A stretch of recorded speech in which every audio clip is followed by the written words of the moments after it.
Ya ya, kelihatan ya PPT-nya ya.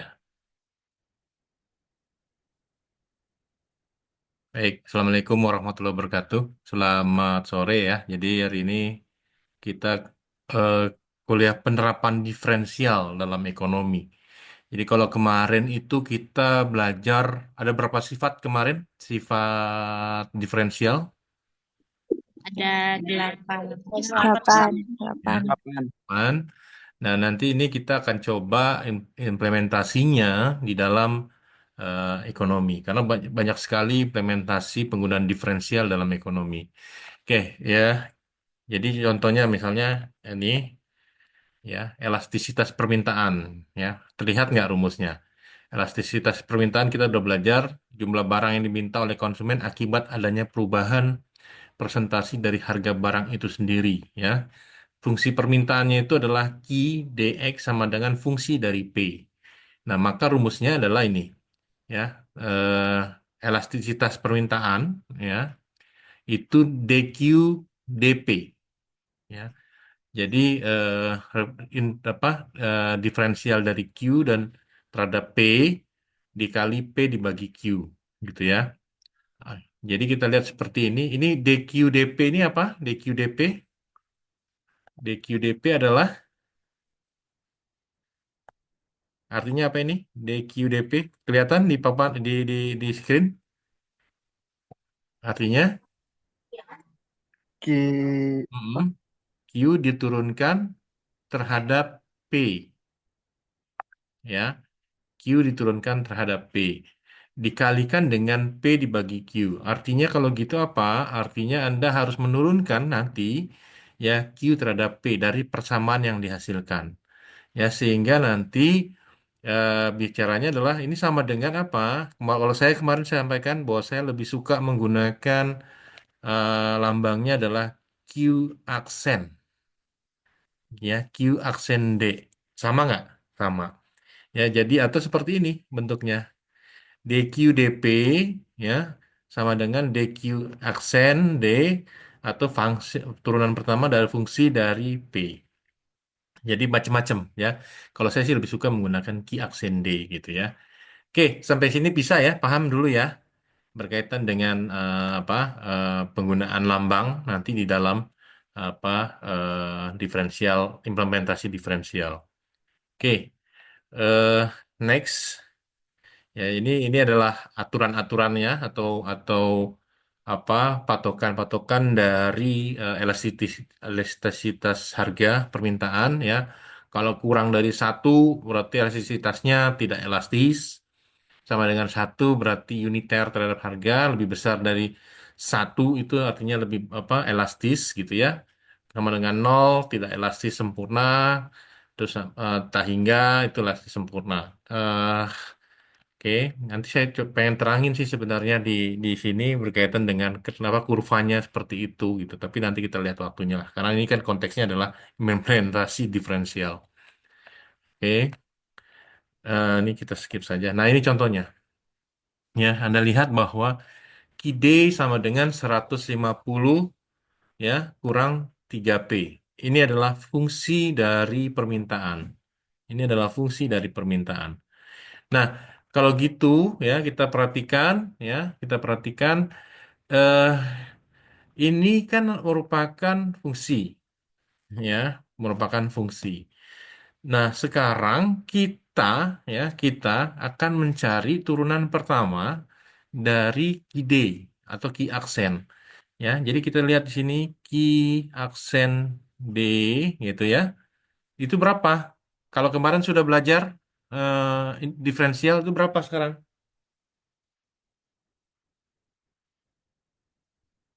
Berapa ini? Hah? Ingat nggak? Kalau kemarin kan ada sifatnya tuh. Berarti ini adalah kalau Ki D sama dengan 150 kurang 3P, berarti Ki aksen D itu berapa?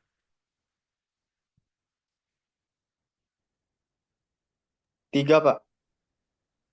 3. Ingat, 3. ada tandanya. Berarti Oke, aksennya 3. min 3. Min 3. Ya, jangan lupa tuh, min 3. Dari mana? Ingat, 150 kan 0.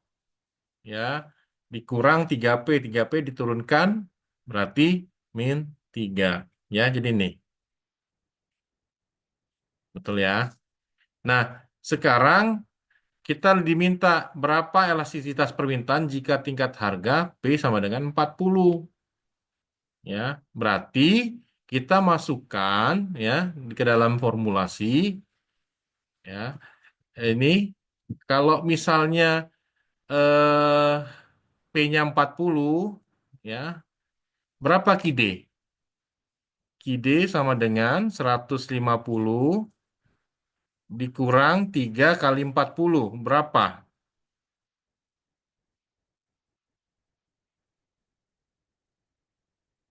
Hmm?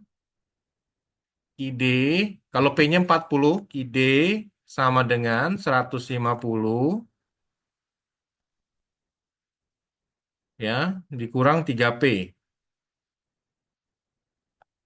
30. 30 ya? 30, Pak. Ya, oke, ya, ya 30. Dari mana? Ini aja 150 gitu kan? 150 Dikurang 120. ya, kurang 3 kali 40. Berarti kurang 120. Ya, itu adalah 30. Ya, sehingga 30 kita punya P-nya 40, Q-nya 30. Ya. Nah, sehingga apa? Ini kita udah punya datanya semua, tinggal masukkan ke dalam formulasinya. Ya. Tadi turunan pertama Q terhadap P berapa? Min 3, ya kan? Nah, terus kali P bagi Q. P-nya 40, Q-nya 30. Sehingga 3 kali 40, min 3 kali 40 dibagi 30 adalah min 4. Nah, min 4 itu elastisitasnya inelastis, elastis, atau unitary elastis. Kita cek ke apa namanya? Kita cek ke eh, penggunaannya, apa satuannya. Tadi berapa? Min 4 ya. Berarti min 4 itu masuknya yang Tidak ini, elastis. elastis. Elastis ya. Jadi tanda di sini, tanda negatif di sini jangan dipakai. Nah, tanda negatif di sini hanya menunjukkan kalau dia itu adalah elastisitas demand ya. Elastisitas demand. Nih. Jadi ED sebenarnya. Elastisitas demand itu pasti dilambangkan dengan tanda yang negatif ya. Jadi yang dipakai yang mana? Yang besaran saja. Angka 4-nya aja. Jadi kalau ada tanda min di depan untuk elastisitas, kita nggak perlu tahu lagi, kita sudah langsung tahu bahwa itu adalah elastisitas demand karena tandanya negatif. Jadi yang dilihat apa? Yang dilihat dari besaran angkanya. Besaran angkanya berapa? Kalau dia kurang dari satu tidak elastis, sama dengan satu uniter, lebih besar dari satu elastis. Ya. Nah, sampai situ paham? Bisa? Oke, kalau sudah, Anda bisa coba sendiri dilatih ini untuk yang P sama dengan 25, berarti otomatis dirubah. Ya. Tapi turunan pertamanya tetap min 3 karena fungsinya tidak berubah. Yang berubah hanya P-nya dari 40, terus P-nya kalau P-nya 25, P-nya 10. Otomatis kalau gitu berubah juga P-nya pada saat 40, Q-nya berapa? Q-nya kan 30. Ya, pada saat P-nya 25 berapa Q-nya? Ya, pada saat 10 berapa Q-nya? Jadi ini tergantung pada P-nya. Ya, nah cuman yang membedakan adalah apa namanya turunan pertamanya tidak berubah dari dari apa namanya fungsi ini karena fungsinya tidak berubah. Ya, oke sampai sini ada yang mau bertanya sebelum lanjut ke slide berikutnya? Paham? Oke, Pak, ya silakan. mau nanya, Pak. Berarti Ya, kalau kurang dari satu itu angkanya berapa, Pak? 0, Angka yang. Oh. 0, ya. Jadi di sini kalau kurang dari satu berarti angkanya 0, bukan minus ya. Jadi kalau minus itu dia di dalam elastisitas tidak termasuk. Jadi dia hanya menunjukkan bahwa ini adalah negatif itu adalah elastisitas demand. Kalau penawaran elastisitasnya positif gitu ya. Jadi elastisitas demand tandanya pasti negatif ya. Sehingga nanti jangan terkecoh kurang dari satu ya. Tapi eh, apa tanda negatif itu menunjukkan apa namanya elastisitas demand. Jadi yang dilihat hanya angkanya saja. Paham ya? Oke, ada pertanyaan lain? Untuk penggunaan diferensialnya bisa? Apa? Nah, ya. Nah, sekarang nanti Anda coba sendiri untuk yang ini ya, untuk yang P25 dan P10 Anda coba. Nah, yang berikutnya ini sekarang ya. Eh Fungsi permintaan suatu barang adalah QD sama dengan 25 kurang 3P. Kalau tadi kan pangkatnya cuma satu ya, sekarang pangkatnya 2. Berarti kalau diturunkan ini menjadi berapa? Jadinya adalah Min 6P. min 6P udah. Oh ya udah Min ada di sini. 6P. Min 6P. Ya, bisa ya. Oke. Min 6PK-nya kan 25. 25 itu konstanta. Berapapun konstanta diturunkan pasti nol. Ya. Terus min ingat ya 3P kuadrat berarti N kali 3P pangkat N kurang satu gitu ya. Jadi ini adalah min 6P. Nah ini kita lihat masukkan ke dalam formulasi ya demand. Berarti ini kan menjadi fungsi sorry turunan pertama kan sudah ketahuan ini adalah min 6P ya. Nah berarti kita tinggal masukkan angka P dan Q. Nah, angka P-nya sudah ada, Q-nya belum ada. Berarti Q-nya berapa? Nanti kita masukkan aja langsung ke dalam formulasi. Oke. Nah, jadi kita lihat ya, rumusnya jadi seperti ini ya. DQ/DP ini kita tahu bahwa di sini DQ/DP itu atau turunan pertamanya itu adalah min 6P. Berarti min 6P ya. Ini bukan X ya, ini kali ya, kali. Nah, terus dikali P dibagi Q. P-nya berapa P? Kita lambangkan dulu aja dengan P. Ya. Q-nya berapa? Q-nya adalah persamaan ini. Masukin ke sini persamaannya. Karena Q tadi kan. Ya, Q masukkan persamaannya. Nah, setelah itu kita isi angkanya. Berapa P tadi? P-nya adalah 5. Berarti tinggal masukkan angkanya min 6 kali 5. Terus 5 ya 25 dikurang 3 kali 5 pangkat 2 sehingga ketemunya adalah min 6 kali 5 adalah min 30, 5 tetap 5. Ini 5 kuadrat itu adalah 625 kali 3 sekian gitu ya. Nah, nanti tinggal dikalikan kalau 25 5 kali 25 5 kuadrat itu 25. 25 kali 3 75. Nah, 25 dikurang 75 itu adalah min 50. Sehingga 30 kali 5 adalah 150 dibagi min 50. Hasilnya adalah 3. Elastisitasnya adalah 3. Nah, elastisitas 3 itu apa? Elastis 3 itu adalah elastis. Ya. Oke, sampai situ bisa? Ada pertanyaan? Oke, tidak ada. Ya, jadi ingat tadi pangkatnya cuma satu, sekarang pangkatnya 2 ya. Nah, berikutnya, berikutnya kita lihat di sini ya perubahan elastisitas penawaran ya, penawaran. Ini rumusnya ya, sama aja sebenarnya rumusnya DQDP P per Q. Yang membedakan apa? Yang membedakan adalah dia tandanya positif, fungsinya adalah fungsi positif. Kalau tadi kan fungsi demand itu fungsi demand itu kan tadi tandanya negatif, ya, ya kan? Tadi kan tandanya negatif kalau demand. Nah, kalau supply ini tandanya positif, sehingga nanti pasti yang dihasilkan elastisitasnya adalah positif, ya. Oke, berapa ini? Apa namanya? DQD DQDP-nya atau turunan pertama key aksen S-nya berapa ini? 14. 14. 11. Oke, ya 14.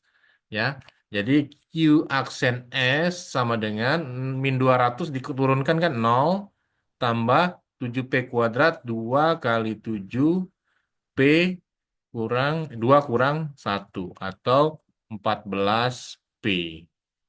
14P jangan lupa ya. Oke, sampai situ bisa? Bisa, Pak. Nah, berikutnya adalah berapa elastisitas penawaran pada tingkat harga P sama dengan 10? Gimana caranya?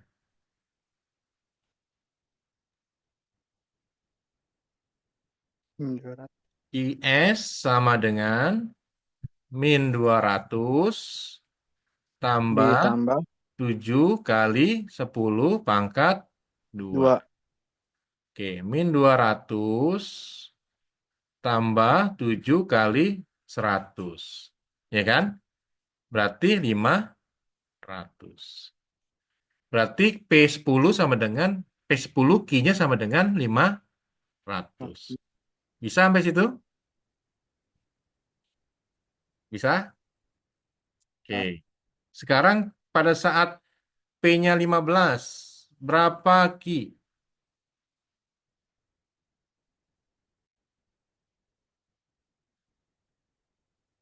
Berarti Q S sama dengan min 200 tambah 7 kali 15 pangkat 2. Min 200 tambah 7 kali 225. 225 itu berapa? Kali 7. 225 kali 7 itu 1.500. 1575 1.575. dikurang 200. 375. 1375. Oke, berarti kita sudah punya data semua ya. Udah punya data semua. Pada saat P10, Q-nya 500. Pada saat P-nya 15, Q-nya Sri 1375. 75. QS aksennya sama dengan 14. 14 apa tadi? P ya? 14P. Nah, ini kita tinggal masukin ke dalam formula tadi. Apa formulanya? Ya, ES sama dengan apa tadi? DQ DP ya. Ya, sekali P per Q. Tinggal masukin angkanya. Ini DQDP sama dengan 14P, ya kan? Jadi 14P kan gitu ya. Ya, tinggal dimasukin angkanya berapa P-nya? P-nya 10. Berarti 14 kali 10 dikali berapa? 10 dibagi berapa Q-nya? 500 ya? 500. 500. Jadi apa 14 kali 10 berapa? 140 kali 10 1400 bagi 500. Nih, ya. 14 kali 10 10 dibagi 500 hasilnya 2,8. Jadi 1400 dibagi 500 2,8. Lihat hasilnya. Dia tidak tidak negatif kan? Positif kan ya? Karena dia merupakan fungsi supply. Jadi kalau fungsi supply itu tidak tandanya tidak akan negatif. Ya kalau negatif berarti fungsi demand. Nah, kita lihat 2,8. 2,8 ini adalah elastis. Artinya apa? Pada saat P sama dengan 10, ya, jika harga naik ataupun turun sebesar 1%, ya, harga naik 1%, maka jumlah barang yang diminta akan naik, ya, eh, apa namanya? Jika harga naik 1%, maka jumlah barang yang diminta, ini bukan diminta nih, disuplai harusnya ya akan bertambah sebanyak 2,8%. Ya. Nah, berikutnya juga sama dengan yang P sama dengan 15. Oh, ini belum dihitung, tapi udah ngerti ya sama caranya. Ya, tinggal bedanya apa? P dengan Q-nya aja. Pada saat 15, itunya Q-nya 1375, key aksennya tidak berubah.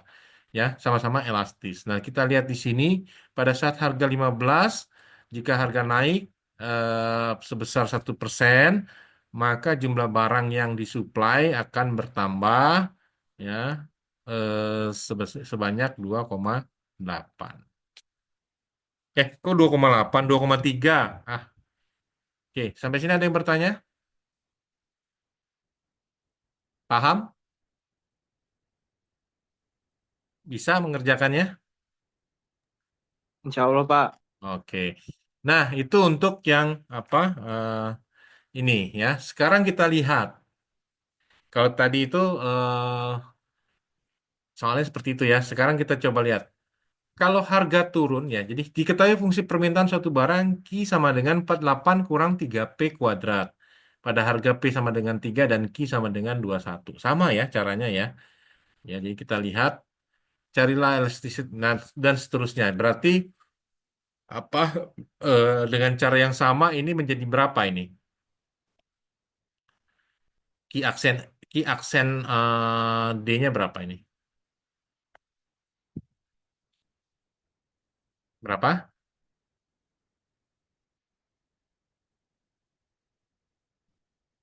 Turunan pertamanya berapa ini fungsi ini? Min 6P. Min 6P. Ya, min 6P. Ya. Berarti eh apa? Kita sudah punya key aksen sebesar sekian. Nah, harga turun 4%, tentukan kenaikan relatif. Berarti ini harga baru ya, 3 3 dikurang eh, sekian. Artinya apa? Turun 4%. Berarti harganya jadi 2,88. Ya. Permintaan yang baru jadinya 48, dimasukin angkanya 2,88, ya, hasilnya 23,12. Ya, terus kenaikan permintaan ya 23 kali 12, 23,12 dikurang dengan 21 karena ini kan awalnya ini ya. Ya, jadi 2,12 sehingga kenaikan relatifnya adalah 10%. Ini ini apa lebih kepada hitungan secara umum ya. Sebenarnya yang mau saya terangkan adalah yang ininya nih. Ya, oke lah. Oke.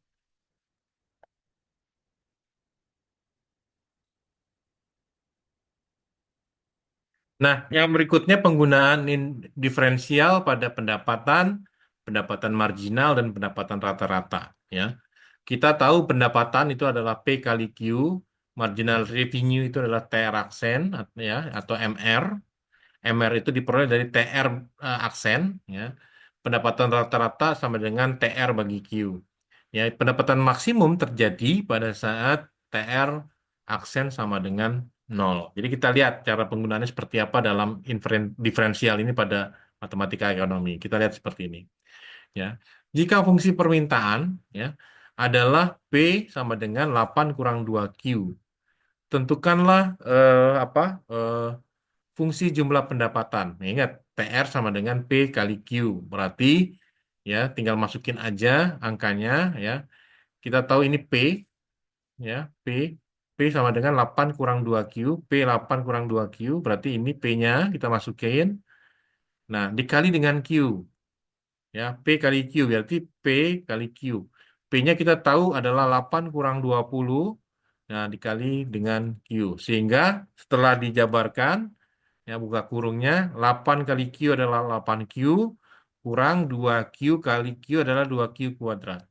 Ini adalah TR-nya, total revenue-nya. Nah, mencari MR, mencari MR ya, itu adalah turunan pertama dari TR, TR per apa TR aksen atau DTR DQ. Sehingga apa? Kita peroleh ya, turunan pertama dari sini apa itu? Yaitu eh, TR itu TR aksen ya. Ini caranya gimana? Caranya adalah ingat sifatnya. 8Q itu diturunkan menjadi 8. Ya kan? Nah, min 2Q kuadrat diturunkan jadi 4Q. Ya, 4Q. Nah, ini udah ada nih. Nah, seperti ini. MR artinya MR itu sama dengan 4Q. Q. Marginal revenue. Sampai situ bisa? Oke. Nah, sekarang kita lihat apa yang C, pendapatan maksimumnya.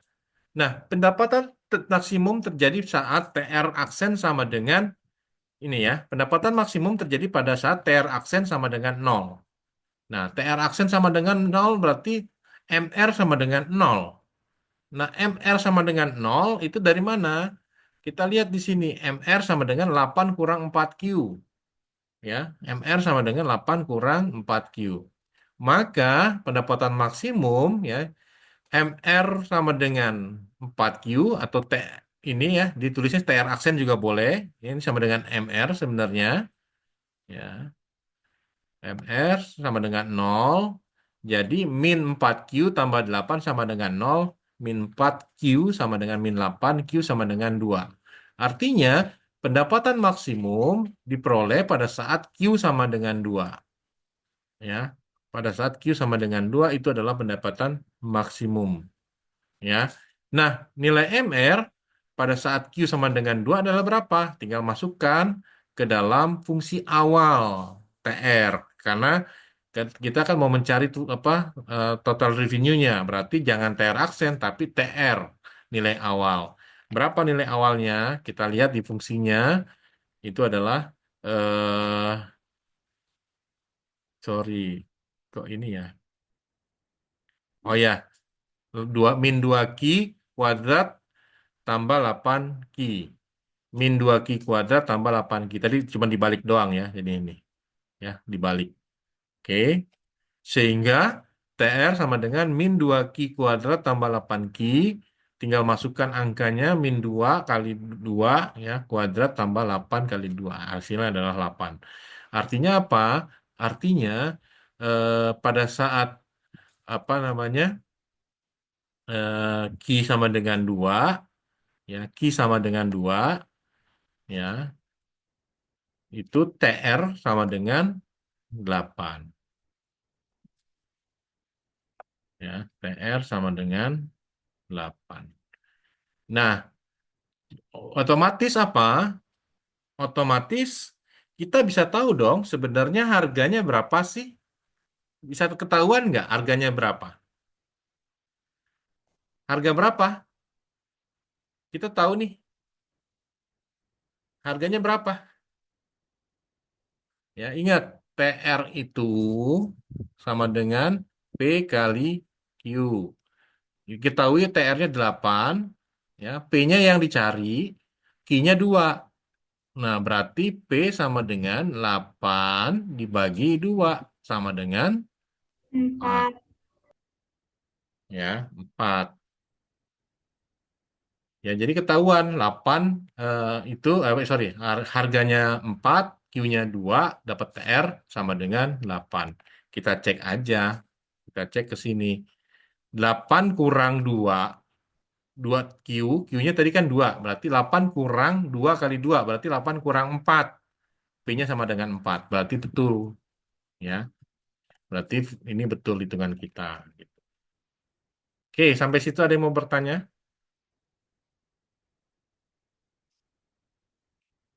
Nggak ada.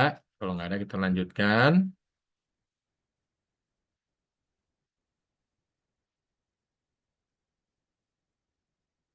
Ya, contoh soal. Ya, permintaan dan penawaran suatu barang masing-masing adalah sama dengan 8Q dan P sama dengan 2Q. Kita tahu ini adalah fungsi demand karena kenapa? Tandanya negatif. Ya, Q-nya negatif atau salah satu dari P atau Q-nya saling berlawanan. Kalau ini adalah pasti fungsi penawaran, kenapa? Q dan P-nya searah, sama-sama positif. Ya, sehingga kita tahu ini ada dua fungsi berarti, ada fungsi permintaan dan ada dua fungsi penawaran. Nah, kita diminta mencari pendapatan maksimum pemerintah dari pungutan pajak per unit. Yang kedua, tentukanlah besar pajak per unit. Nah, caranya ya, ya kita tahu ini permintaan 8 P sama dengan 8 kurang Q, ya. Nah, terus fungsi S adalah P sama dengan 2 tambah Q. Dengan adanya pajak, maka harganya berubah. Ya, ada kenaikan sebesar berapa? Sebesar T. Ya, harganya. Ya, dan ingat, pajak itu hanya ada dari fungsi supply. Ingat ya, jangan sampai salah. Ya, jadi P itu ada kenaikan harga karena adanya pajak dan hanya diterapkan pada apa namanya pada supply, kurva supply gitu ya. Nah, terus ingat keseimbangan pasarnya jadinya apa? Keseimbangan pasarnya adalah QD sama dengan QS ya, seperti biasa. QD sama dengan QS ya, tinggal masukin angkanya.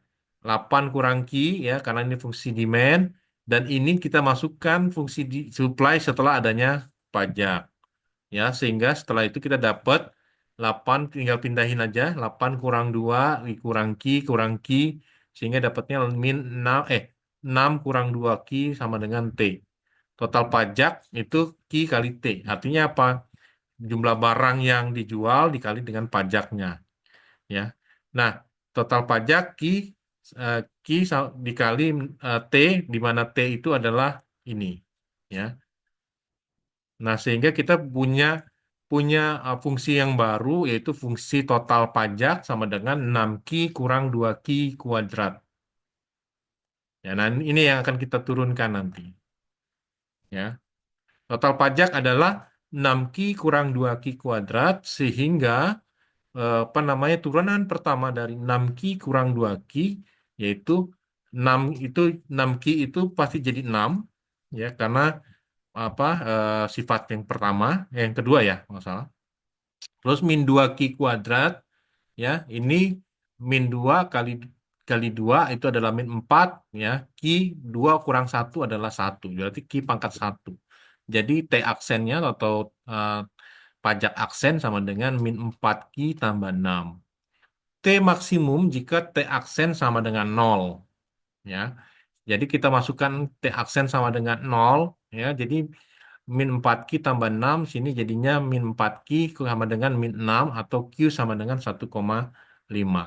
Jadi pendapatan maksimum pemerintah dari pajak itu berapa? Ya tinggal kita masukkan angka Q tadi ke dalam fungsi asal T-nya.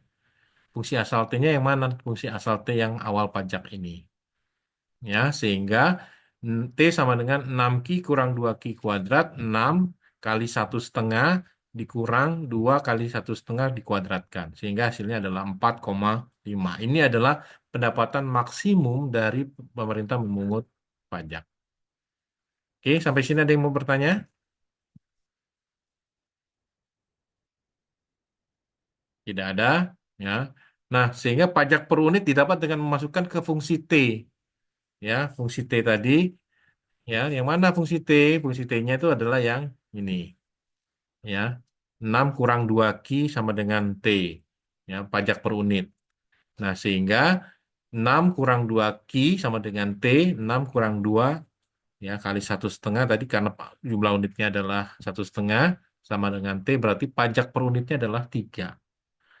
Ya, 3. Ya, tinggal dibuktikan aja tadi. Ya, total pajak berapa? Total pajak itu kan T kali Q, ya kan? T ini pajak harga apa? Pajak per unit kali dengan Q. Pajak per unitnya kan 3, Q-nya kan 1,5, ya 4,5, ya kan? Sama dengan 4,5. Nah, benar nggak 4,5? Ya kita cek aja tadi, benar nggak? Benar kan? Ini 4,5, ya 4,5. Berarti sama. Oke, ada pertanyaan? Tidak ada. Terlanjut, ya. Nah, terus biaya total, biaya marginal, dan biaya rata-rata. Pada prinsipnya kita implementasi penerapan turunan diferensial ya ke dalam matematika ekonomi. Kita tahu biaya total itu fixed cost tambah variable cost ya. Biaya marginal itu adalah MC, eh, merupakan TC aksen atau turunan pertama dari total cost. Ya, terus average cost itu adalah TC dibagi Q. Sehingga kita ada kasus seperti ini. Biaya variabel yang diperlukan untuk memproduksi suatu barang adalah 300 per unit, biaya tetapnya adalah 15.000. Sehingga kita tahu bahwa biaya tetapnya itu adalah TC, ya, TC sama dengan fixed cost. Fixed costnya berapa? 15.000 ya. 15.000 ya, ditambah dengan 300. Berarti total biayanya adalah 15.300. Ya. Nah, terus yang ditanya adalah biaya marginal. Ya, biaya marginal. Ya. Eh, nah, biaya marginal itu sama dengan MC MC sama dengan TC aksen. Ya, itu sama dengan 300. Ya, 300. Mana? 300 ya. Nah, terus kita lihat di sini ya, biaya rata-rata ya, AC sama dengan TC dibagi Q. Ya, 15.000 ya ditambah 300 Q ya, total cost tadi kan 15.300 kali Q kan total cost. Nah, terus 15.000 eh sorry, ini kok jadi hilang ya Q. Oh iya benar ya. Ini seharusnya panjang nih. Eh, ini ini harusnya panjang ke sini nih apa garisnya nih, sorry. Warna biru. Ya, ini pembaginya harusnya sampai sini nih. 15.000 gitu ya. Tambah 300 ki gitu ya dibagi ki. Nah, 300 ki dibagi ki kan 300. Ya kan? 15.000 dibagi ki 15.000 ki. Ya. Nah, sehingga eh, jika barang yang diproduksi adalah 100 unit, maka AC sama dengan tinggal dibagi aja, tinggal masukin angka 100 ke dalam apa variabel key ya. Jadi ini implementasi di dalam apa di dalam eh, diferensial di dalam matematika ekonomi ya. Oke, yang berikutnya yang terakhir ini contoh soal terakhir. Andaikan permintaan suatu barang tunjukkan oleh persamaan P sama dengan 15 kurang Q, penawaran P sama dengan 3 tambah 0,5 Q. Jadi kita tahu ini pasti fungsi demand karena tandanya negatif ya, berlawanan antara P dan Q. Kalau ini pasti positif karena searah antara P dan Q. Pemerintah bermaksud mengenakan pajak spesifik spesifik sebesar T pada setiap unit barang yang dijual. Jika penerimaan pajak ini diinginkan maksimum berapa? Ini sama seperti soal yang sebelumnya ya dengan pajak. Ya, sehingga dengan cara yang sama Anda bisa kerjakan sendiri tadi ya bahwa pajak itu dikenakan pada fungsi supply ya, yang dikenakan adalah P-nya. Sehingga dengan cara yang sama Anda lihat di sini ya P sama dengan 3 tambah 0,5 Q tambah T, tinggal dibalik saja T sama dengan bla bla bla ya. Nah, fungsi permintaan diketahui P sama dengan 15 kurang Q, kemudian disubstitusikan ya, di mana P-nya itu 15 kurang Q berarti di sini kita lihat P dimasukin angkanya jadi 15, T sama dengan 15 kurang Q kurang 3 dikurang 0,5 Q sehingga T sama dengan 12 dikurang 1,5 Q. Ya, pajak total juga sama tadi rumusnya adalah T kali Q di mana T itu adalah 12 kurang 15 Q ini ya dikali dengan Q. Berarti kalau dijabarkan jadinya 12 kali Q adalah 12 Q dikurang 1,5 Q kuadrat dari mana 1,5 Q kali Q adalah 1,5 Q kuadrat. Nah, T maksimum jika pada saat T aksen sama dengan 0. Ya, jadi kita masukkan angka ini 12 Q sama dikurang 1,5 Q kuadrat sama dengan 0. Sehingga kita peroleh 3 Q sama dengan 12. T maksimum pada saat Q sama dengan 4. Ya, ya sebenarnya itu aja sih soalnya. Ya, jadi implementasi apa diferensial itu ini untuk contoh-contoh yang sederhana sebenarnya. Kalau untuk yang lebih kompleks sebenarnya persamaannya nggak sesederhana ini ya, persamaannya agak panjang gitu ya. Nanti bisa dikerjakan. Jadi misalnya 0,5 Ki pangkat 3 ditambah lagi untuk Ki-nya misalnya Ki barang satu, Ki barang 2 dan seterusnya. Ya, jadi lebih baik lebih banyak bisa digunakan diferensial. Tapi ini karena ini untuk S1 mungkin masih sederhana ya, jadi hanya menggunakan pangkat 2 yang paling banyak. Oke, mungkin itu yang bisa saya berikan. Ada pertanyaan atau tanggapan? Silakan. Ada? Kalau tidak ada, kuliahnya sampai di sini ya. Jadi Anda bisa lihat di LMS-nya, itu materi PDF-nya, Anda baca lah, bisa pasti ngerti lah. Orang ini PPT-nya saya buat sesederhana mungkin ya, nggak seribet mungkin gitu. Oke, ada pertanyaan? Cukup, Pak. Cukup ya. Ya, Pak. Oke. Kalau tidak ada pertanyaan, kita akhiri kuliahnya. Sebelumnya kita screenshot dulu ini apa namanya peserta yang hadir dalam kuliahnya.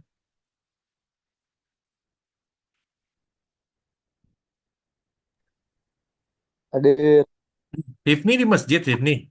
Kayaknya di masjid. Hadir. Hadir. Pak, bareng-bareng. Ya. Gue ini ada. Mana sih? Oh, ini. Baru beres kuliah ya?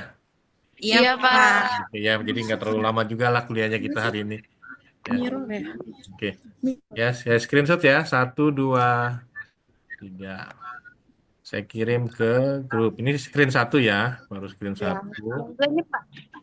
Oke, Pak. Oke. Screen 2 belum. Screen 2. Oke, screen 2. 1, 2. Ya.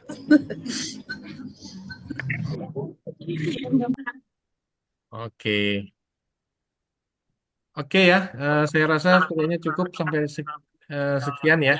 Terima kasih ya udah mau ikut kuliah pengganti ya. Jadi kuliahnya hanya sebentar saja. Terima kasih. Saya izin live ya. Mudah-mudahan Iya, ilmunya Pak. bermanfaat. Pak. Ya, Kasih, Pak. Terima ya, kasih, Pak. sama. Kasih, Pak. Nih, Pak. Assalamualaikum. Waalaikumsalam. Assalamualaikum.